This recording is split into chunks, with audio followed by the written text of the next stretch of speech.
Alright, let me pull up a couple things and then we will get started. Um, Hopefully I can knock this out in like about an hour because I've got other things I've got to do, but should be able to do this.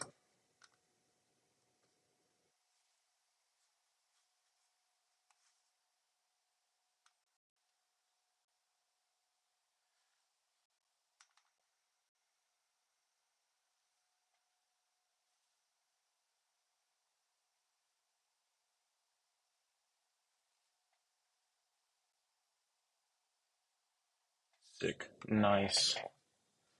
Alright.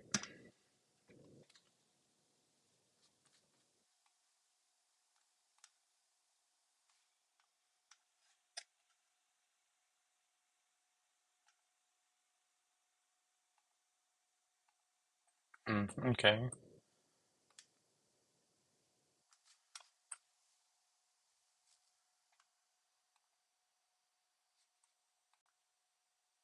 There we go. Alright. How do I view the chat? Well, whoever's here, I wish I could see what was going on with the chat, but it's not showing me that. So, um, welcome. I'm Lights.Camera.AF figures, Austin, and I'm just gonna get started. So I have the Vault Boy image up that was requested of me to do a pop art of, and what you want to do is you want to separate the layers first, like separate your object from the background, um, and we'll just go from there. Really wish I could see the chat.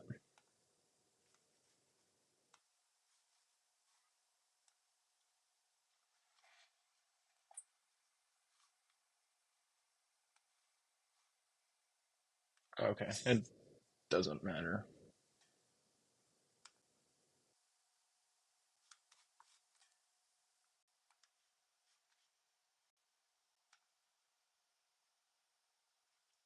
Okay. Anyway, so the main. I'm gonna have to mute that.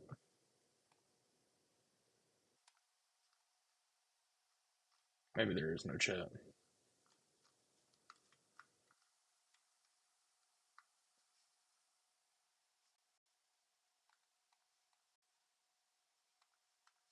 Okay, well, okay, it's Nico. Hey, Nico. Sorry, I was just wanting to make sure I could see the chat in case anyone had any questions. So, all right. The main two pillars of pop art, if you're using Affinity Photo or Lightroom or any other like non-destructive photo editing apps, um, that allow you to, mess with filters and everything, are threshold and gradient maps. So you can see I already have a threshold adjustment right here. And what that does is it does this. I can't really, like, I don't really know what it does. All I know is that it allows you just kind of black and whites everything and let you adjust it. Like, I don't really know the technical terms for a lot of this, but you can adjust the the amount of it and play around with it. Um, and this will affect the whole image. But also, what I like to do is go through and select like certain segments of the character or subject of my photos to where it's not all just like one thing. Um, so anyway, so you have the threshold. You want to have as much detail of the object as you can. Uh, so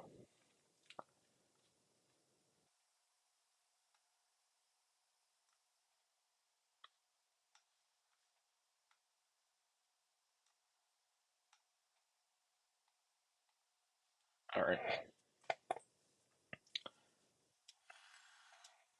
Next thing we want to do is add in a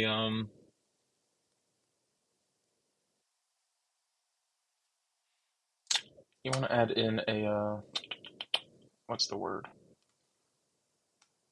A gradient map. And you can see this kind of applies just a gradient to your image.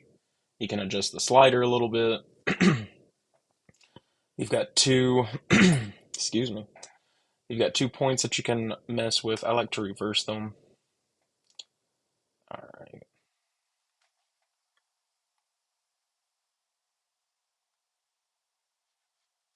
And then I'm thinking like blue and yellow for this one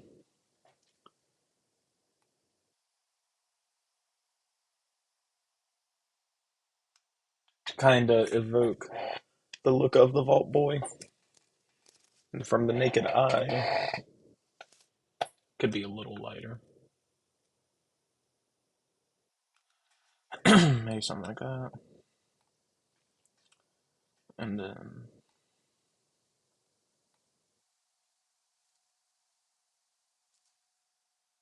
okay, so that's coming across kind of green on the camera or on the feed. I promise you, it's um, it's not that yellow, or it's not that green.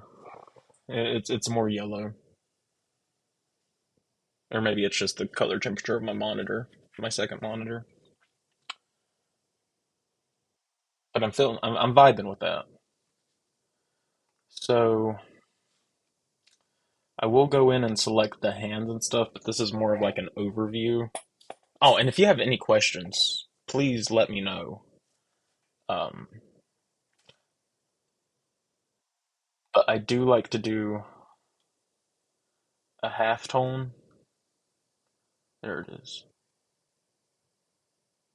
Yeah. And this is like Affinity Photo does a lot of things better than Photoshop. I mean, not having a subscription and some of the filters and things that has like it has a full lighting rig with it to where you can add in light sources into your actual photo. But this is one thing that for sure Affinity Photo does better, and that is this halftone filter, just straight up.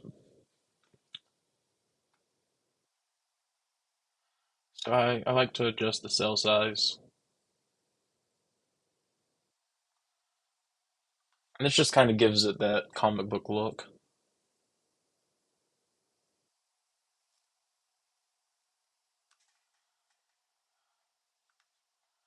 But you've also got color, and you've got line, circular. I don't really mess with those too awful much. I usually keep it with color, and then you can have the like cosine or dots.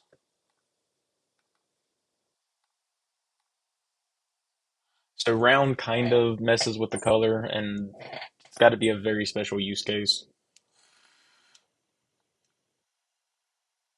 for me to mess with that.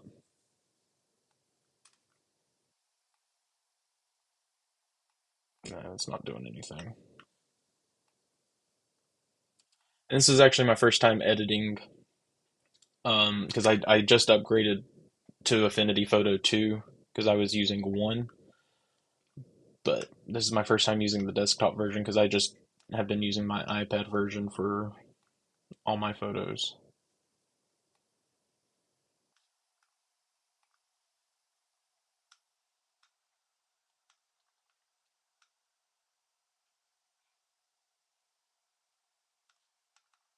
So I'll just do it with a 50 and call it good there.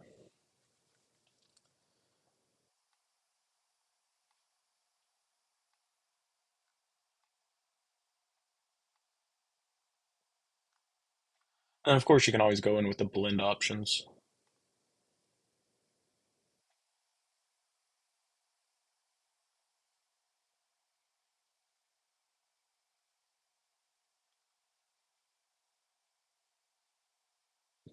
Kind of looks like a Pit Boy.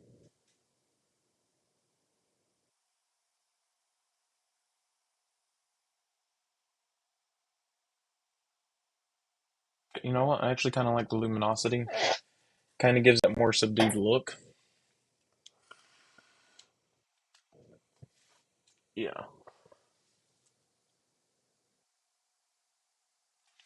So you you don't have to pay per version, but whenever they do like a really big, um, just like Photoshop used to do.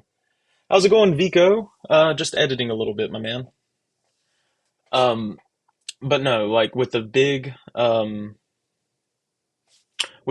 like updates, like when they change versions, you got to pay for it. But they're really cheap. Like I think to get all of their programs, so we're talking, and this was the upgrade price. But to get all of the programs, so that's like their version of Publisher and I don't know. It came with. Stop it, Bryson. I can show you. Uh,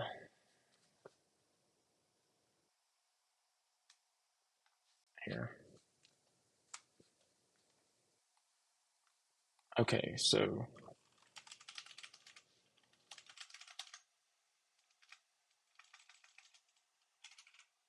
and it's by Serif. Um, but they have Publisher and Designer, so it's essentially the same like their versions of what Affinity or Adobe has. But I got their versions of Photoshop, whatever it is for Publisher, um, and Designer for like 123 bucks from upgrading from version 1. So, it's normally just like 164 bucks for all three programs, and that's universal licenses for Mac, Windows, and iPad. So honestly, I don't mind having to pay to upgrade because you get to keep them. And, if you just want one program, it's like 60 or 70 bucks per program. But yeah, I got numerous updates on version 1. And with version 2, they've kept pumping out updates. I think we're on 2.6 now. So, um, I recommend it.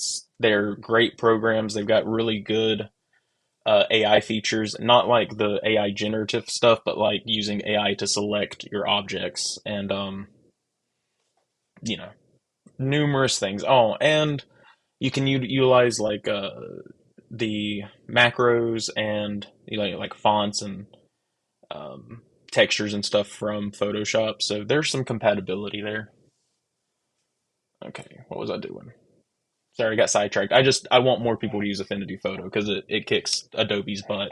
The only reason I'm still subscribed to Adobe is for Lightroom because they sadly do not have a Lightroom adjacent program yet, which I could edit my raw files, but I like having the cloud to store all my photos in and access them across all my devices. That's why Adobe still gets my money. All right, so this is kind of pretty much just how you do the pop art, but I don't like to just do half measures, so I'm gonna find like a nuclear blast to add into the background really quick, um, like a mushroom cloud or something.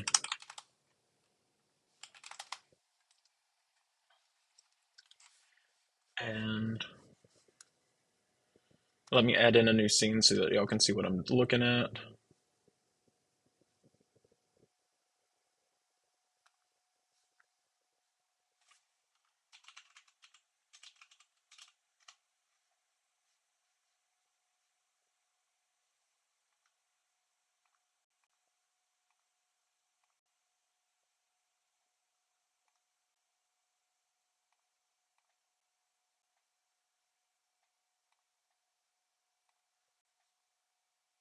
Okay.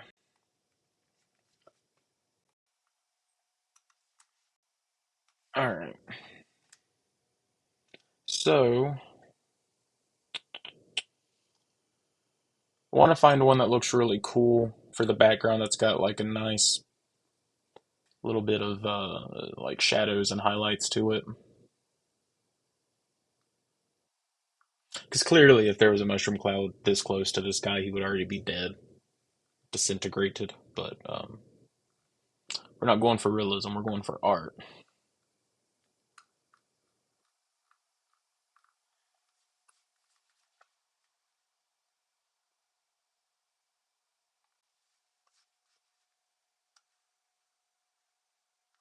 Oh, you're okay, Zach. Glad you could make it. Um, I'll go. Right now, I'm trying to find a mushroom cloud for the photo, but I can show you where I'm at and the steps that it took me to get there after I find the mushroom cloud. So I'm personally thinking,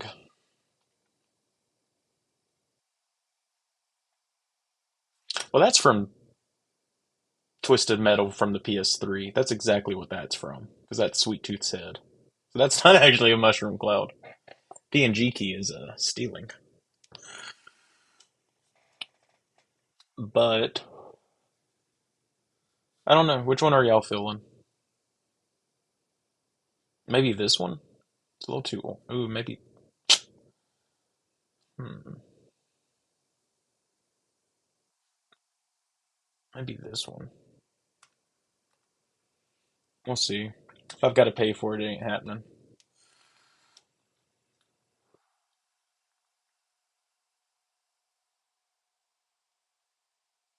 Hmm,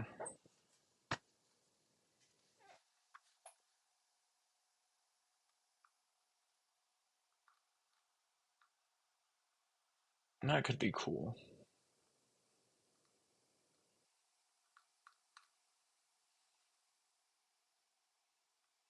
You know, I do pay for Adobe stock, so maybe I'll.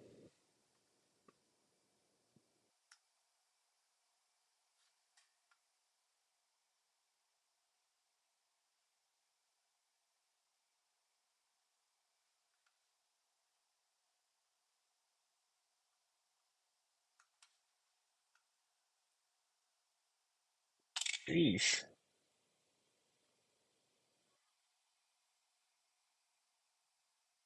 Okay. Um, there's some really good choices here.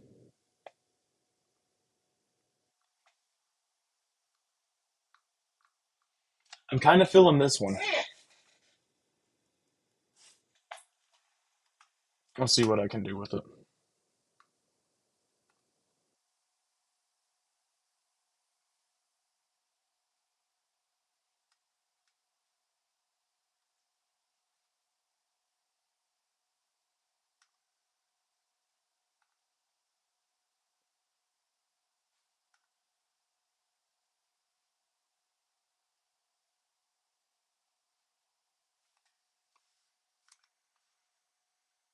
All right, let me sign in right quick.